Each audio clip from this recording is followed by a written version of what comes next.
story is told from the girl's point of view.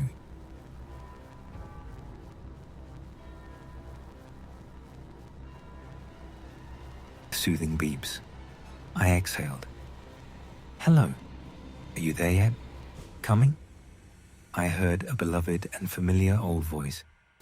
Grandma, I'm almost there. It's so foggy here. Should I walk and talk to you?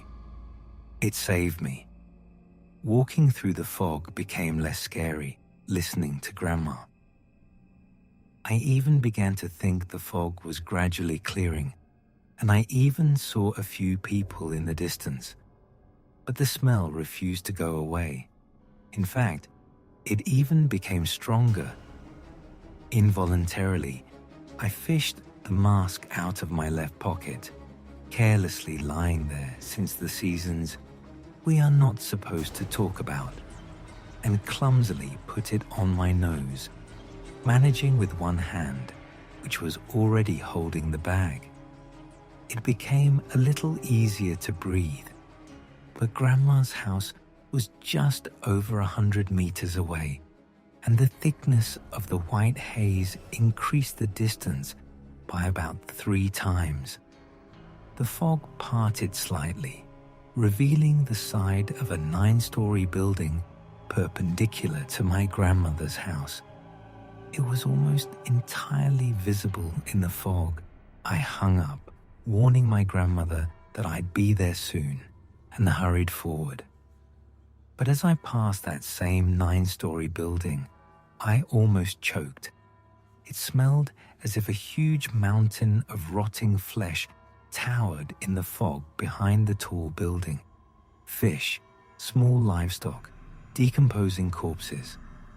A scene from Spirited Away flashed through my mind, in which little Chihiro had to bathe the Lord of the Rivers, whom everyone initially mistook for the spirit of the dumps because of the filth and the stench. What if the spirit of the dumps now sat proudly behind that 9-story building? I barely suppressed the urge to gag. In my life, I'd been fortunate enough to smell many unpleasant odors, and the one that enveloped half the city was the most pungent, the smell of rot. However, my brain came up with a simpler explanation for the stench. A sewer line in this very 9-story building had burst, its contents flooding the entire basement and already seeping out into the street, which was why the smell was so strong and why it was spreading further across the city, so the factories weren't to blame. The fog could have been caused by rain, so there was no need to grumble about that either. This suggestion consoled me, and the spirit of the garbage dump returned to the cartoon. Perhaps some large animal had unfortunately drowned in this water, which was why I was imagining the smell of decay. My head was already spinning, and my eyes were watering. The cloth mask was no longer helping. I forced myself to take a deep breath and practically run to my grandmother's house to get rid of the stench as quickly as possible. And so, I ran. The thought crossed my mind that since my grandmother's house was so close to the source of the stench, her apartment might smell the same. I mentally spat, but the chances were high. Failures love it when I return this time too. They're not shy about trying to strangle me, but there it is, the saving entrance. I clang the key, slam the iron door, fly up the stairs, and practically burst into my grandmother's apartment, exhaling loudly. She comes out to greet me as if nothing had happened. Darling, why are you so out of breath? My grandmother asked worriedly. I was running up the stairs, wanting to see you soon. I came up with an excuse for my ragged breathing. There was no stench in my grandmother's apartment, so I calmly cooled my lungs and enjoyed the pleasant scent of her cozy abode. With the warmth and comfort of my grandmother's apartment, the terrible smells of the street and the fog were quickly forgotten. We had a good time over dinner. We talked until the night. My grandmother was changing before my eyes. From a frail old woman, she became my sweet little granny again. She smiled and relaxed, but it was already time for bed. In all this chatting, I completely forgot to call my mum, tell her I'd arrived, and text my friend that I was ready to go for a walk tomorrow. How I missed her. After changing into cozy clothes, sitting on the bed where I'd spent almost my entire childhood, and picking up my phone, I was a little taken aback. It showed me I had more than 20 missed calls from my mum, grandma, dad, and even my aunt. And all of them had happened around the time I got off the bus and went to see my grandma. The minutes I'd spent in a fog immediately hit me. My messengers were also blowing up with messages from all my family members. They were all asking where I was, how I got there, and why I wasn't answering my calls. I was surprised by how nervous I was about this trip, considering it wasn't the first time I'd made it to my grandmother's place on my own. Plus, she told me she'd called my parents and aunt to let them know I'd arrived safe and sound, not limping like I had that time. Grandma, did Mum call you when I arrived? I just had no phone connection. I scared everyone. I asked Grandma, who was dozing peacefully on the couch in the room across the hall, listening to the TV. Yes, it took you a long time to get to me. Everyone was worried. It's about the same as usual, a 4-hour bus ride, no more. There were no breakdowns or stops along the way. Mum, Dad, and Aunt couldn't have called me more than 20 times while I was walking and chatting with you, right? It's about a 15-minute walk from the bus stop to your house. Grandma, looking at me worriedly, got up and sat on the couch. Darling, while you were walking from the bus stop to my house and talking to me, 3 hours passed.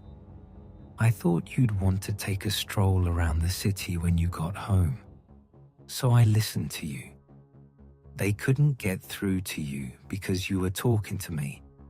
That's why you had so many missed calls. But don't worry, I called everyone when you were already at the neighboring 9-story building, as you told me yourself. It felt like all my organs had suddenly collapsed into my lower abdomen, showering me with goosebumps. What, 3 hours? How could I have walked, talked to my grandmother, and then wasted 3 hours on the shortest route? I grabbed my phone, took my grandmother's, and opened the call history on both devices. My grandmother's phone showed several outgoing calls and a 3-hour conversation with me. Still hoping it was some kind of mistake, I glanced at my phone screen, a bunch of missed calls, among which appeared that very one, 3 hours, with my grandmother. I had a strong feeling that I had simply lost track of time. Maybe my watch was slow. Maybe my grandmother's phone was broken, and instead of 15 minutes, it showed 3 o'clock. Although it sounded incredibly crazy, I couldn't believe it. Had I really been lost in the stinking fog for 3 fucking hours? My brain desperately demanded a logical explanation. I began to remember everything that had happened to me today. My parents put me on the bus at 1 o'clock, 4 hours on the road, and by 5 something, I'm already in town. Throw out that mystical 3 hours, and I'm at my grandmother's by about 5:40. Then we should have spent another 4 something hours talking, and about another hour for dinner, so it should be past 10 now, right? Right. And if you add in those 3 hours I supposedly missed, it should be 1 in the morning. I ran to check the clock in my grandmother's room, hoping with all my heart to see the hour hand at 10. However, my hopes were dashed, as the hour hand was at 1. I grabbed my phone and my grandmother's again and turned them on. Both devices showed the same time, 1 in the morning. My grandmother looked at me with great concern. I refused to believe what was happening. I couldn't just unknowingly waste 3 hours of my life like that. I just couldn't. When Grandma asked me why I couldn't sleep and was running around with my watch like a white rabbit, I simply lied and said the time on my phone was out of order and I wanted to reset it. I really didn't want to tell her the truth because I couldn't quite believe it myself yet.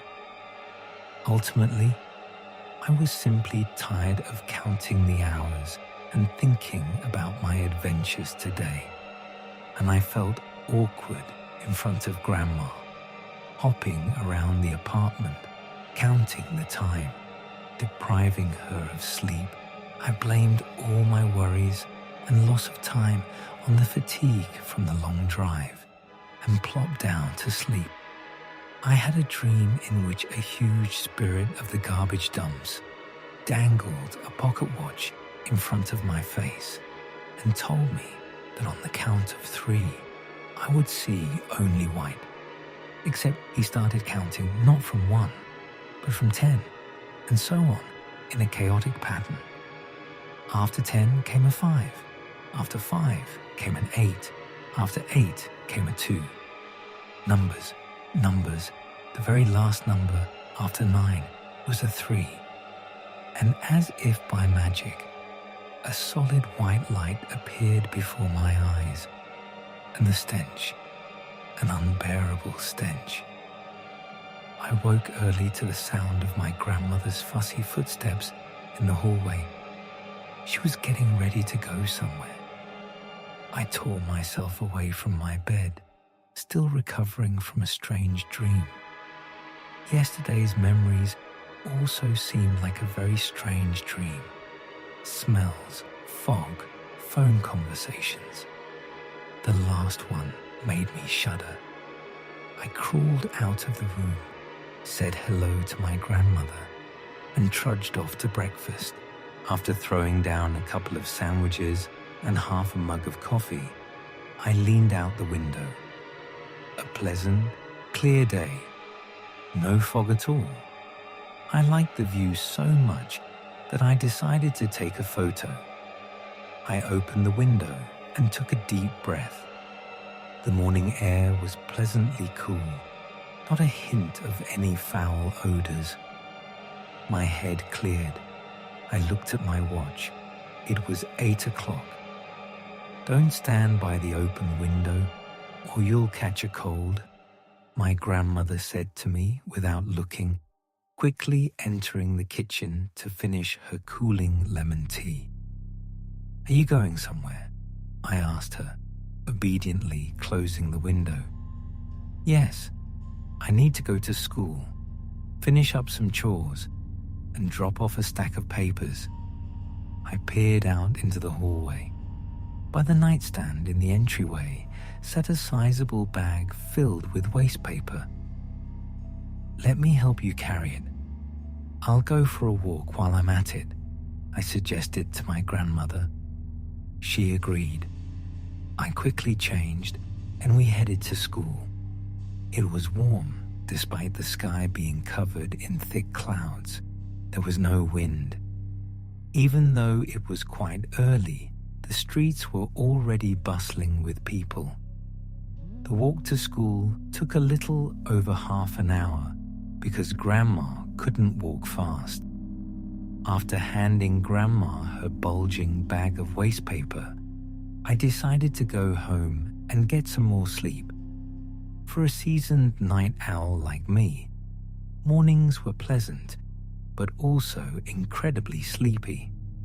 Returning along my usual route, I noticed from afar that the 5-story building next to the 9-story building looked half abandoned. Some of the apartments had broken windows, the paint was peeling, and half the entrances had no doors. It's strange that I didn't notice this as Grandma and I walked past, as it would have been very difficult not to notice such a shabby appearance. But as I walked past, I was gripped by an almost primal dread. That same smell of rot and dampness assaulted my nose. I covered my nose with my hand. I wanted to walk past quickly, or even better, run, but my feet felt slippery and refused to work properly. My eyes were glued to the dark window frames. It seemed as if the house itself was looking at me, as if asking for help. My mind, along with the growing horror and panic, was swarming with questions to which I desperately tried to find at least one answer. The house looked hundreds of years older. Why did it look so awful? Where were the residents? Was it being renovated? Or were they planning to tear it down? However, it soon began to dawn on me. Most likely, there had been a terrible accident in the house. A sewer line burst, an explosion, or something of the sort. It was probably because of the burst that half the city was immersed in this stench, this horrific smelling fog. Wait, where did the fog come from then? Because of the fog, I couldn't see the 5-story building. It could have been like this for over a month. The reason it looked empty and abandoned was because the residents had been urgently evacuated to prevent anyone from dying. As such, incidents often take lives. But the fog couldn't have lingered like this for weeks, then reappeared the very day I arrived, only to dissipate to scare me the very next day, right? Or had it broken through again yesterday? Then why weren't there any workers or any changes around the building? I had to force myself to tear my gaze away from the shabby house and go home, and I was tired of breathing in the stench. The entrance hall, the 3rd floor, the crib. Take me to a world of dreams and wake me up at 3 o'clock in the afternoon. I texted my friend that I'd be happy to see her today. I changed back into my clothes and decided to finish my coffee. It tastes even better cold. Slowly walking into the kitchen and grabbing a mug, I decided to open the window again and get some air. Grandma was at school, so no one would nag me about leaving the window open. As soon as I grabbed the handle, it felt like I'd been hit on the head. The 5-story building was gone. It just wasn't there. My eyes widened like a child's, and I blinked dumbly, staring at the spot where the house used to be. And there it was. Emptiness. No windows, no walls. Nothing. A few bushes, trees, and just an overgrown vacant lot. I couldn't believe my eyes. Maybe I was still dreaming. Wait, but I walked to school with Grandma, texted a friend, had breakfast, drank coffee. I was on the street next to that damn house that simply no longer exists. How is that possible? I opened the window and leaned out so far that one wrong move and I could have fallen out. I tried to hear the noise, the shouts of the workers tearing it down, but all I could hear was the familiar sounds of the road, the birds, and the rustling of the trees in the wind. How? Where? Why? I slammed the kitchen window shut and ran to the other one in the next room. Same story, a 9-story building, and next to it, a void. I don't understand anything. Am I hallucinating? Is my morning coffee making me lose my mind? Didn't get enough sleep? I ran to my laptop, frantically Googling how houses are torn down. Sure, there should be noise, dust, and workers. But then, empty doorways and broken windows popped into my head. And then poof, the house was gone in the time it took me to get up to the 3rd floor to my grandmother's apartment. I spent another hour on the laptop, scouring the air for information on how quickly a house could be disposed of. I even found a video of a house being literally moved on wheels. But one thing didn't add up: the timing. No demolition can take more than a few minutes. Aliens. But they steal cows and people, either to impregnate them or turn them into typical inhabitants of any madhouse. What the hell do they need an empty concrete box for? People would be fine, but an empty emergency one? A time anomaly? Putting my laptop aside, I flopped down on my bed and stared at the ceiling. I didn't want to look out the windows anymore because it felt like my brain was starting to decompose right inside my head, risking leaking out of my ears and nose. And I didn't want to become a representative of a madhouse myself with such thoughts. Still lost in my thoughts, I fell asleep before I knew it. It seemed like 2 hours later, I was awakened by the scraping of the door lock. Grandma had returned from school and her favorite market, with bags filled to the brim with vegetables, fruits, and other groceries. I had a feeling I was going to eat a lot and deliciously. I wish she'd at least called me. How did she manage to carry all that weight by herself? I helped Grandma cook. While we were busy in the kitchen, I looked out the window hopefully. But no, the house didn't appear. It was just an empty lot. Questions and thoughts choked me. At dinner, I sat with my back to the window, not wanting to see this strange sight again. Around 4 o'clock in the afternoon, when I was already tired of scribbling in my notebook and leveling up my character in the game, Grandma asked me if I was going for a walk today. I reached for my phone. My friend was online, but she hadn't answered yet. She was probably hanging out at Grandma's dacha, so she clearly had other things to do with me right now. A friend? Exactly. It dawned on me. Grandma had a friend who lived in the house who simply disappeared. Maybe she knew what happened. And where was that friend of hers now? Aunt Lyda, I think, since the house was no longer there. Grandma, maybe we should go see Aunt Lyda. Did Polina happen to be visiting her? I'd love to talk to her. Which Aunt Lyda? The question caught me off guard. Maybe Grandma had more than one friend named Lida, or had they stopped talking and Grandma had forgotten about one because of her age? I decided to try to explain. If Grandma had forgotten Aunt Lida, she couldn't have forgotten Polina. She was the best in her class, and she even did quite well on Grandma's Unified State exam in literature. We studied together until I moved. Aunt Lida, who lived in the neighboring 5-story building?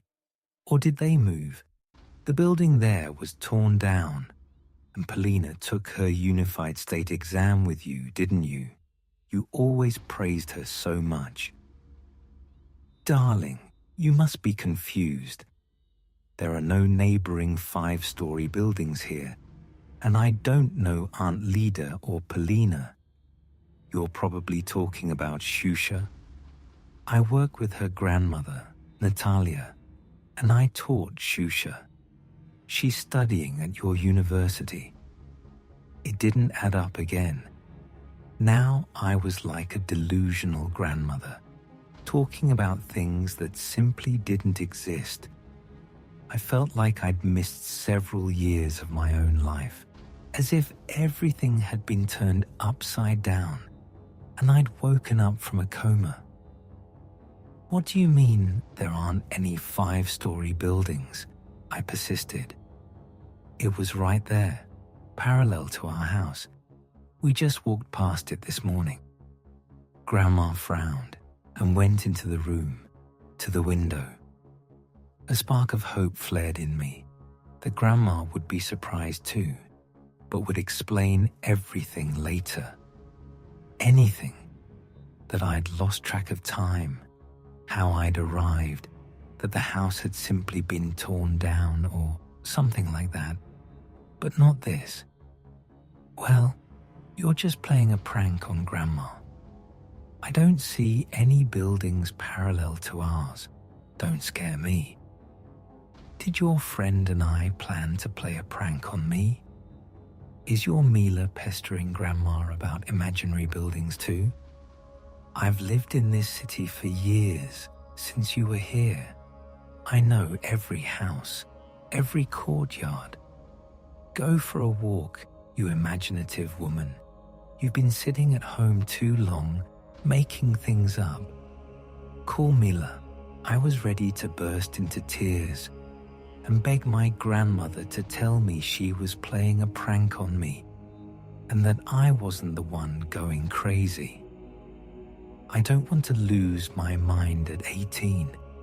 It can't be that houses disappear along with the people and the memories of them fade away with them. A notification sounded on my phone.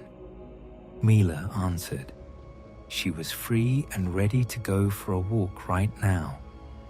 With a sigh of relief, I told my grandmother I was going for a walk and quickly got ready to meet my friend.